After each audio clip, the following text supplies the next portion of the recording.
Town Council meets tonight. We've got details on the evening's agenda, plus an update from the Cape Cod Regional Transit Authority on this episode of Barnstable Today. It's Thursday, October 18th, 2012. I'm Sarah Colvin. Town Council meets tonight. The evening will begin with a workshop presentation from Andrew Gottlieb of the Cape Cod Water Protection Collaborative. Council President Fred Chirigotis tells us the wastewater conversation is certainly a key issue here in Barnstable. The director, Andy Gottlieb, will be present, the executive director of the Cape Cod Water Protection Collaborative. It's important that we periodically update the community and everybody about exactly what work the Cape Cod Water Protection Collaborative is doing. We expect that in the next month or so we'll have Bill Boudreau, who's the chair of the Citizens Advisory Committee, who's been working on wastewater and clean water initiatives for a couple of years now, and actually was the chair of a prior commission that spent I want to say 12 years formulating an original plan. So, it is important that we continue to move forward and study all of the available options for clean water on Cape Cod and find all of the funding sources that we can find so that we can make sure we keep our nest clean. Next, a report on the town's health insurance plans will be presented. What happened was when the state passed a new statute a year ago or so, and the town of Barnstable was changed their health insurance plans in the way. Well, actually, the Cape and Islands Cooperative changed how they do health insurance. We were tasked or asked to look at an outside agency to go over and look at all of the options which would be available to Barnstable specifically.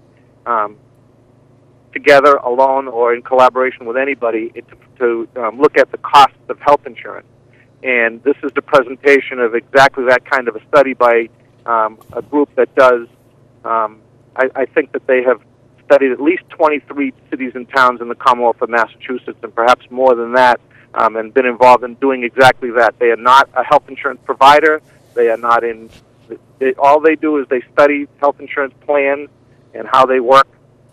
And the costs that go into them. So that'll be an interesting presentation to sit through and study and understand where we are.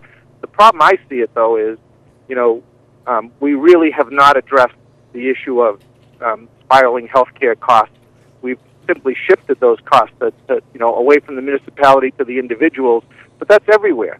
So, the thought that rather than 10 or 11% growth in health insurance costs per year, which we cannot control, they're only going to be 6 or 7, is still outrageous. And I think we really need to have a look at exactly what is going on in the insurance industry and figure out a way to make health insurance available and cost-effective for everybody. Several proposed changes to town code will be read in and referred to a public hearing on November 1st.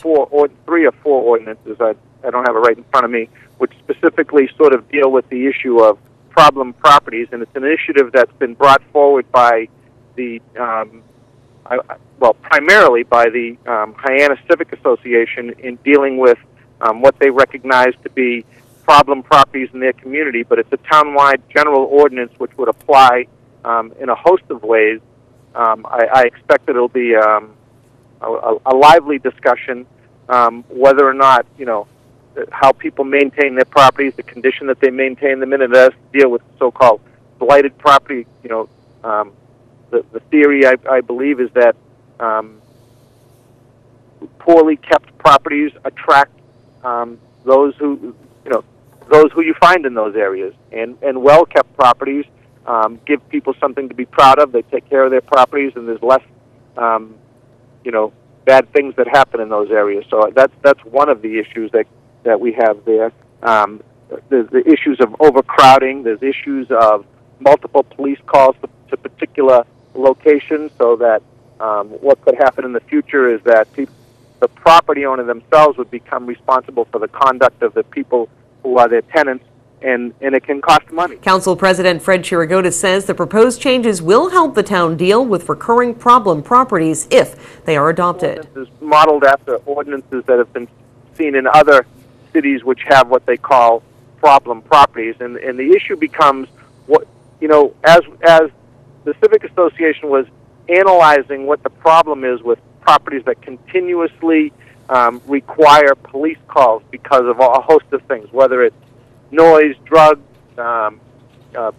Board of Health violations, domestic violence, or something of that nature. What happens when you have some properties in some areas of town that have 75% of the calls across the whole town in the course of a year, and that means that everybody else is subsidizing the problem that goes on at just a limited number of properties. So what was thought is, after 3 or more calls, the chief can designate a property as a problem property, and the cost of the policing for that unit would go to the homeowner. And the homeowner's job is you either deal with your tenants who are causing problems in the community, or you pay to have police details take care of it for you. Chirigotis expects a great deal of conversation on this issue at the November 1st public hearing. It's relatively new. It's going to take a long time, I think, for people to absorb and understand. I believe that the proponents of this are very passionate about it. I think it's going to be fairly controversial, and we should have a lively discussion about it. I think many people across the town, it would be nice if people come out and give us their views. It's going to be important to understand exactly how everybody feels about these things. The council president goes on to say that the public process is invaluable in making change in town. Oftentimes things come forward, and it's our job as a legislative body to present these things so that the public has an understanding of what is of interest in some areas of town, and to weigh in on it. The fact that things come forward and that we discuss them and that we have to vote on them doesn't necessarily, in fact, I rarely means that people have already formed a decision on it. What happens is we need to know, all right, this is what people are proposing. What do we do with it? And is this what our community wants and how we want to move forward? And that's on a whole host of issues across the board, from clean water initiatives to solid waste to crime in the streets. We've got it all. Again, council meets tonight at 7 p.m. in the second floor hearing room at Town Hall. You can also watch live on Channel 18. A state transportation conversation is coming to Hyannis. The Massachusetts Department of Transportation will host an informational event at the Hyannis Transportation Center on Thursday, October 25th from 6 to 8 p.m. Cape Cod Regional Transit Authority Administrator Tom Kerr has details. The Mass Department of Transportation, MassDOT, which it's now known by, is they're conducting a number of public hearings across the Commonwealth, starting in Pittsfield out west and coming across the state, and actually soliciting input from anybody that's interested in providing any testimony about how transportation can improve in Massachusetts. So the hearing that's scheduled for Eastern Mass and Cape Cod will be at our facility here at the Hyannis Transportation Center, and people will be able to come in and voice their concerns. That's essentially what it is. Kerr says a variety of transportation types will be discussed. It's multimodal, too. It's not just about, what intersections have more congestion than others, or which intersection needs a traffic signal. It's talk about, bus, air, ferry, anything that conceivably could improve transportation in Massachusetts. So I think it's kind of a neat thing and an opportunity for everyone to come in and voice their concerns. You can be a part of that conversation. The evening is open to the public. Again, it takes place Thursday, October 25th from 6 to 8 p.m. at the Hyannis Transportation Center. With Barnstable Today, I'm Sarah Colvin.